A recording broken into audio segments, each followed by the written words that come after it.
Let's start with what happened last week, because the rand was looking really good relatively, and then it fell pretty significantly. Do you believe, as some speculated, that was linked to the Social Research Foundation saying that the ANC could get as little as 37%?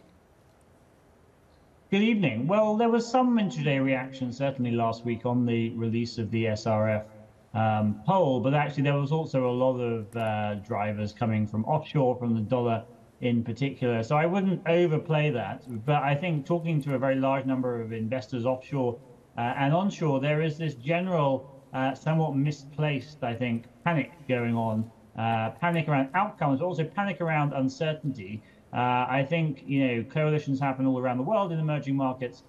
We don't need to be too afraid of them. And I think if people do their homework and think about the reaction function of the ANC and various other parties, actually there are fewer axes of uncertainty really that come out. But still, I think that the market and investors and companies and everyone really is still struggling with basically too much sense of too many different outcomes, which that SRF poll basically opened up with such a low number for the ANC. But Peter, even internally, if you speak to business people, do you agree with me that the sense is the ANC is the devil we know, even if we don't agree with their policies or we criticize their implementation? We're worried about the multiple devils we don't know. Oh, indeed. And some of that is justified. I mean, a coalition may well have various madnesses. The constitutional timetable to put together a coalition deal, say, before electing a president in Parliament, is maximum 2 weeks from declaration of the results. That takes you up to the 14th, probably, of June, probably even a little earlier, if Parliament's meeting a little earlier.